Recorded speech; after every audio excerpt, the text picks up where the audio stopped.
Hola Javier, efectivamente nuevamente con el equipo de ABC TV, hoy estuvimos en el lugar recorriendo un poco la zona de este atentado en donde murieron tres efectivos militares en el departamento de San Pedro. También estuvieron presentes los tres agentes fiscales, hablamos de Delfino, hablamos de Lescano, como así también de Argüello. Los tres agentes fiscales estuvieron en el lugar, peritos criminalística de la Policía Nacional también levantaron evidencias en el lugar y al menos las primeras conclusiones o los primeros datos señalan que las bombas fueron de fabricación casera y entre ellas, como lo dijiste Javier, incluso una garrafa utilizaron, pero de alto poder destructivo. La bomba que utilizaron en este lugar.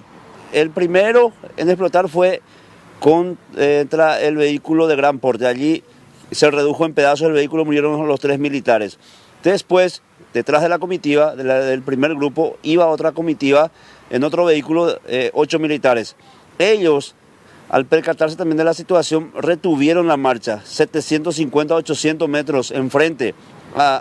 Del frente provenían los disparos, se presumen que son del EPP. Provenían los disparos y ya también allí los de la FTC abrieron fuegos a ciega, no hubo contacto visual y posteriormente también explotó otra bomba frente a la comitiva impidiendo algún eventual intento de avance de la FTC. Repito, ya también la Fiscalía ratifica prácticamente que en un 95% se trata del primer anillo del grupo PP, este ataque en donde mataron a tres militares. Vamos a escuchar lo que manifestaba el agente fiscal Federico Delfino, uno de los designados en esta investigación. Estamos ante un atentado realizado con explosivos de un alto poder, por lo que estamos observando a nivel de criminalística, es lo que nos están diciendo los analistas, los criminólogos. Y bueno, estamos levantando los datos, cotejando la información y bueno, un hecho bastante brutal, un acto terrorista, propiamente dicho. ¿El EPP? Parecería ser que sí, estamos trabajando en determinar eso, pero en un 90-95% podemos decir que sí. Es una zona cercana a también los últimos acontecimientos que se dieron el año pasado, ¿verdad?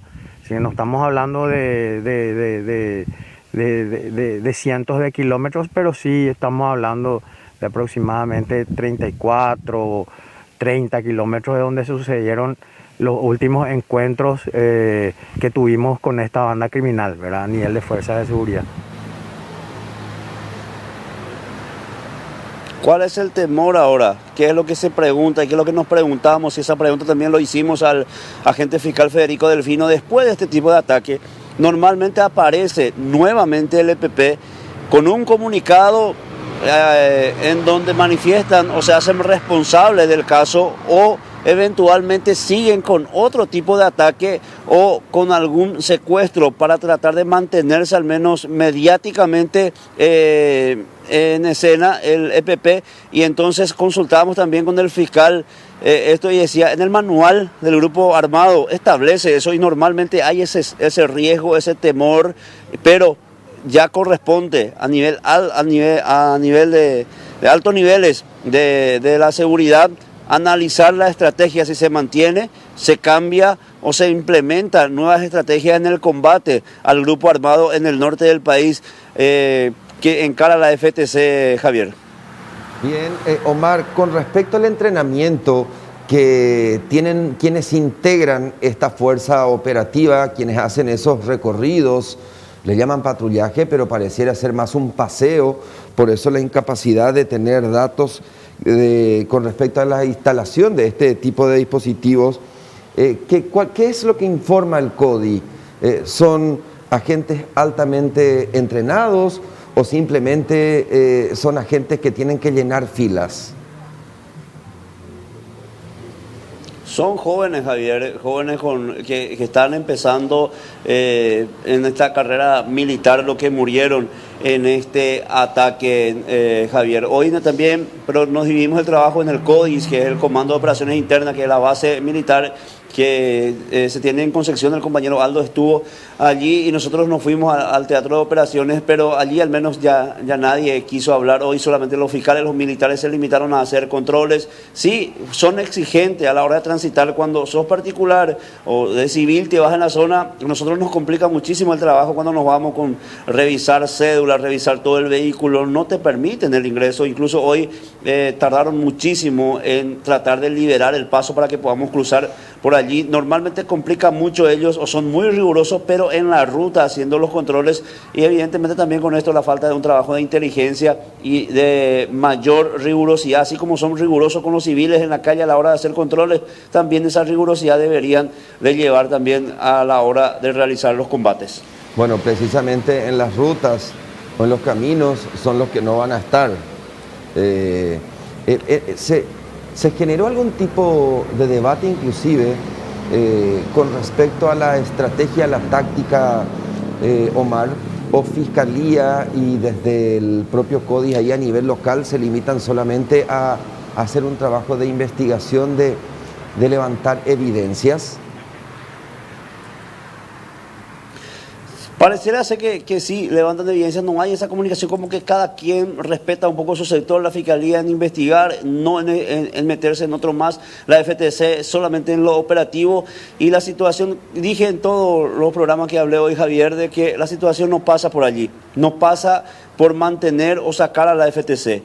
Falta una política de seguridad a nivel regional de parte del gobierno, y si no llegamos a eso, no vamos a tener solución, y la solución vamos a tener a mediano y a largo plazo. A corto plazo no vamos a solucionar el tema.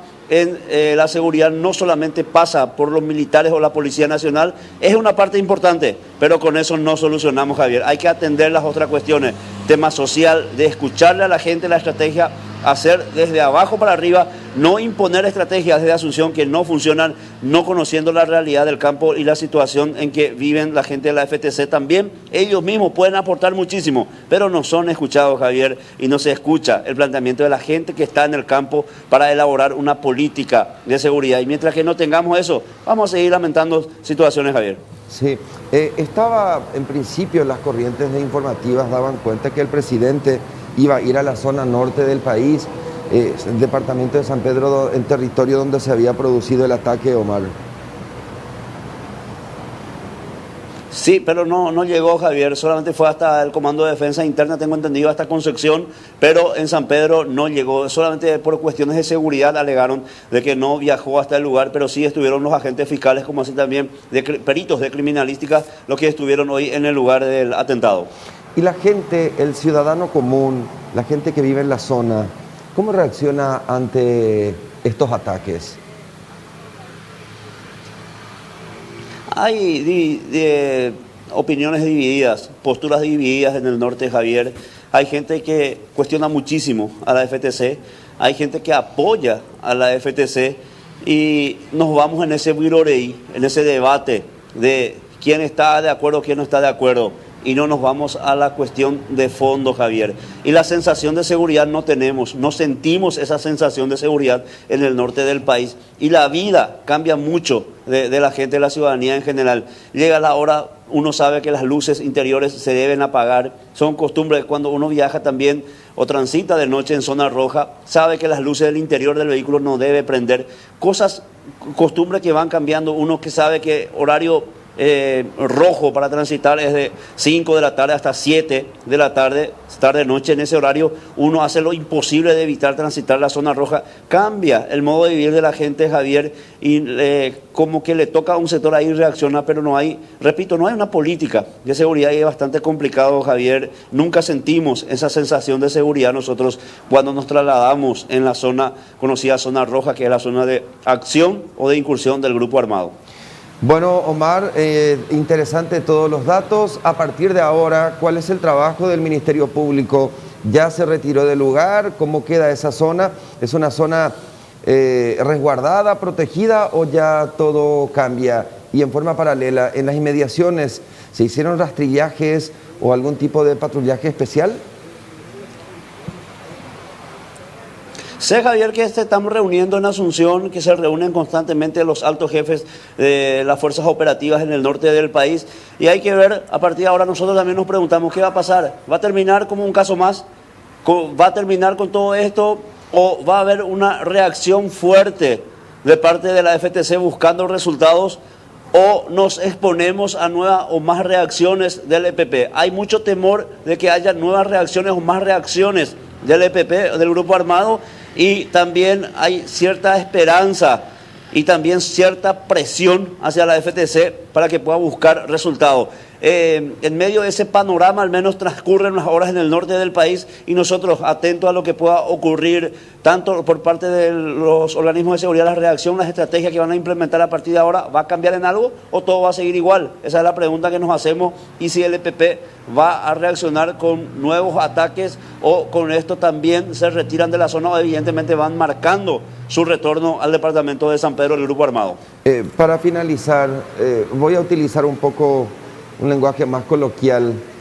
Omar, ¿estos militares se trasladaban en esos camiones Tuyacue?